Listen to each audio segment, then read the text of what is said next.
இங்க ஒரு பொண்ணு பார்ல உட்காந்து குடிச்சிட்டு இருக்கா. குடிச்சு முடிச்சிட்டு அந்த கிளாஸ பார்த்தா அதுல நீ கொஞ்ச நேரத்துல செத்துருவ அப்படின்னு போட்டிருக்கு. இத பார்த்துட்டு பார்ல வேலை செய்யற பையன் கிட்ட என்ன இது இப்படி எழுதிருக்கு அப்படின்னு கேட்டுட்டு இருக்கா. அதுக்கு அந்த பையனும் ஆமா உண்மையதானே போட்டிருக்கு, நீ இன்னும் கொஞ்ச நேரத்துல செத்துருவ அப்படின்னு சொல்லிட்டு ஒரு பாய்சன் பாட்டில் எடுத்து டேபிள்ல வைக்கிறான். என்னடான்னு பார்த்தா அவ குடிச்சதுல இவன் தான் பாய்சனை கலந்துருப்பான். இந்த பொண்ணு உடனே பயந்துட்டு அங்க இருந்து கிளம்பலான்னு போக நீ எந்த அளவுக்கு அசைறியோ அவ்வளவு வேகமா பாய்சன் உடம்புல பரவும் அப்படின்னு சொல்லிட்டு அந்த பையன் சொல்றான். இதை கேட்டு ரொம்ப பயந்து போனவ எதனால இப்படி பண்ணேன்னு சொல்லிட்டு கேக்குறா. இன்னுமா என்ன தெரியல அப்படின்னு சொல்லிட்டு ஒரு பிளாஷ்பேக்க சொல்றான். இந்த பையனுக்கு ஒரு தங்கச்சி இருக்கும், அவங்களுக்கு கேன்சர் வந்திருக்கும். அதனால லோன் கேட்டு பேங்க் போயிருப்பான். அந்த பேங்க்ல இவ தான் இருந்திருப்பா. இவன் பார்ல வேலை செய்யறதால லோனை ரிஜெக்ட் பண்ணிருப்பா. இவ இப்படி ரிஜெக்ட் பண்ணதுனால வேற எந்த பேங்க்லயுமே உனக்கு லோன் கிடைச்சிருக்காது. அதனாலதான் உன்னை பழி வாங்க நான் பாய்சனை கலந்தேன் அப்படின்னு சொல்றான். இப்ப இவ பயந்துட்டு பார்ல இருக்க எல்லார்கிட்டயுமே ஹெல்ப் கேட்கறா. ஆனா யாருமே கண்டுக்க மாட்டாங்க. இப்ப என்ன காப்பாத்து அப்படின்னு சொல்லிட்டு எவ்வளவோ கெஞ்சுறா. ஆனா அவன் டைமரை செட் பண்ணி வச்சுட்டு இந்த டைமுக்குள்ள நீ செத்துருவ அப்படின்னு சொல்லிட்டு இருக்கான். டைமும் முடிஞ்சிருது. அவ அப்படியே மயக்கம் போட்டு விழுந்துடுறா.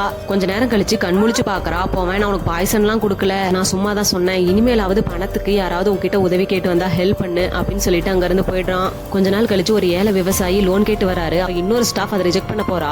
பொண்ணு வந்து தடுத்துட்டு இவங்களுக்கு லோன் கொடுங்க அப்படின்னு சொல்றா.